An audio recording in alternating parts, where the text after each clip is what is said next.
নাহমাদুহু ওয়া নুসাল্লি আলা রাসূলিহিল কারীম আম্মা বাদ। কঠোরভাবে গীবত বর্জন, গীবত মুক্ত থাকার জন্য সচেতনভাবে পথ অন্বেষণ, আলেমদের প্রতি গীবত ত্যাগের বিশেষ তাগিদ।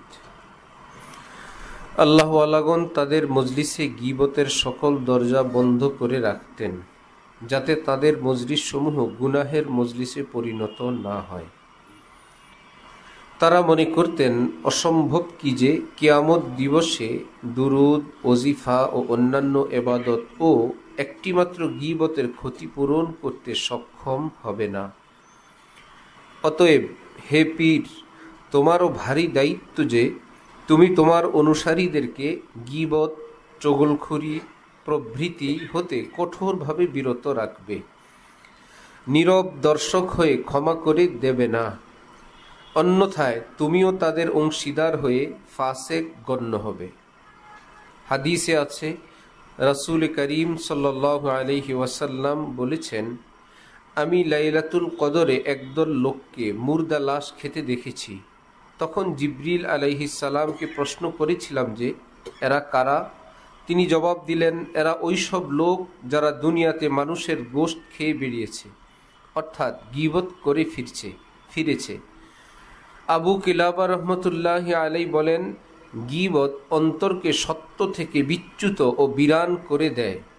হাসান বসরি রহমতুল্লাহি আলাই যদি জানতে পেতেন যে কেউ তার গীবত করেছে, তাহলে তার উদ্দেশ্যে উপঢৌকন পাঠাতেন এবং এই বলে পাঠাতেন যে, শুনেছি তুমি আমার উদ্দেশ্যে নেকি সমূহের উপঢৌকন পাঠিয়েছ, নিশ্চয়ই তা আমার এ হাদিয়ার চেয়ে দামি।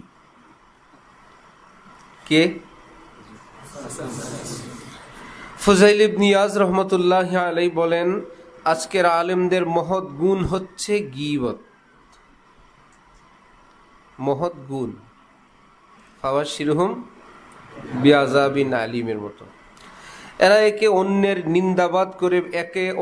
নিন্দাবাদ করে বেড়ায়, যাতে তার সমকালীন অন্যান্য আলেম এলম, তাকওয়া ও ইজ্জতে তার চেয়ে বেশি খ্যাত ও প্রসিদ্ধ না হয়ে যায়। ওয়াহাব ইবনে ওয়ার্দ রহমতুল্লাহি আলাইহি বলেন, আমার দৃষ্টিতে গীবত বর্জন করা সোনার পাহাড় সদকা করার চেয়ে উত্তম। হযরত শাকিক বলখি রহমতুল্লাহি আলাইহি একদা তার রাত্রিকালের ওজিফা আদায় না করেই ঘুমিয়ে পড়েছিলেন। এতে স্ত্রী তাকে রাগ করলেন।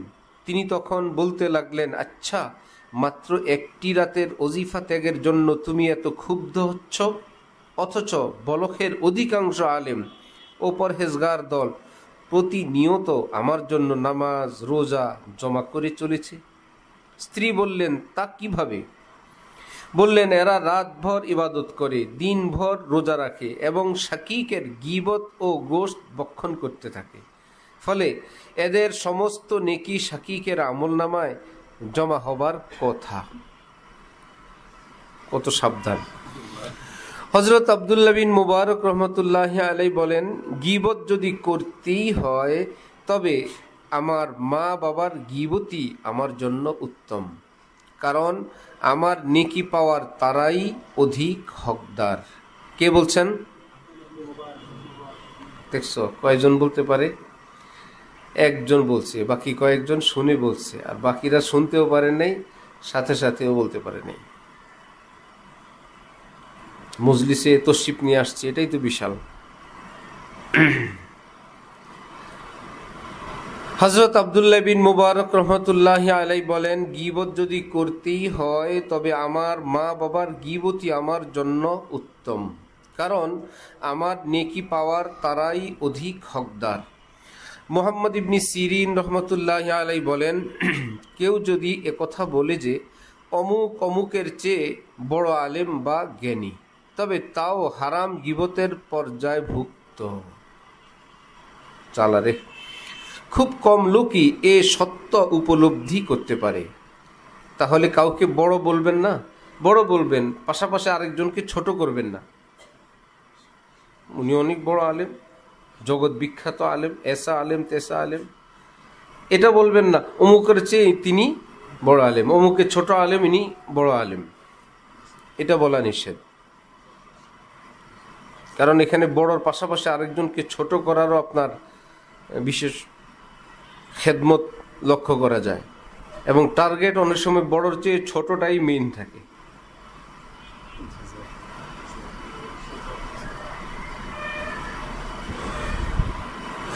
খুব কম লোকই এ সত্য উপলব্ধি করতে পারে, কারণ এতে অবশ্যই প্রতিপক্ষের মনোকষ্ট হবে।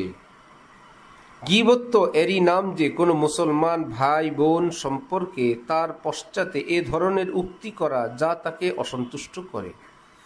আবু তুরাব নকশী রহমতুল্লাহ আলাইহি বলেন, গীবত মৌলবীদের জন্য একটি সুমিষ্ট ফল এবং মুত্তাকিদের জন্য দুর্গন্ধযুক্ত রুটি।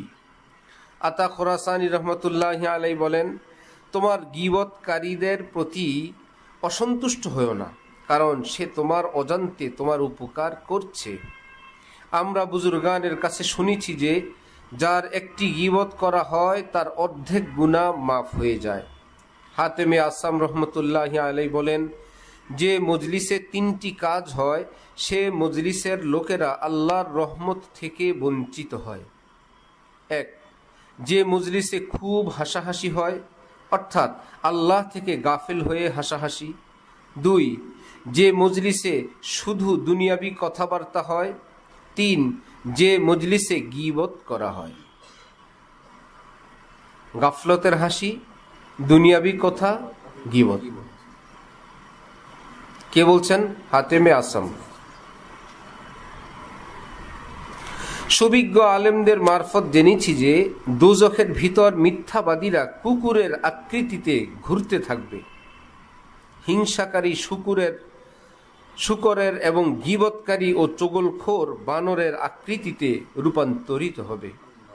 আবু আবদুল্লাহ আনতাকি রহমতুল্লাহ আলাইহি বলেন, তুমি যদি তোমার ভাইয়ের দোষ তোমার অন্তরের মধ্যে পুষতে থাকো, তার শত্রুতার ভয়ে তা মুখে প্রকাশ নাও করো, তবু তা হারাম গীবতের আওতাভুক্ত।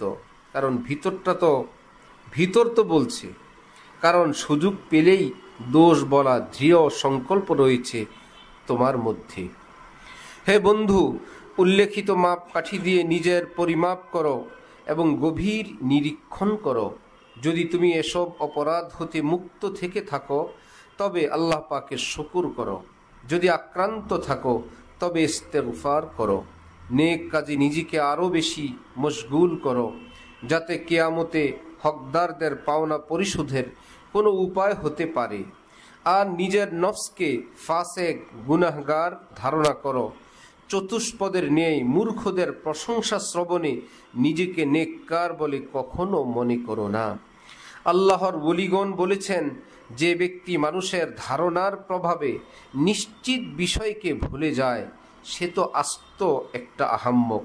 বন্ধু, কথাটি অন্তরে জাগরুক রাখো, গীবতের মতো জঘন্য পাপ থেকে দূরে থাকো। আলহামদুলিল্লাহি রাব্বিল আলামিন।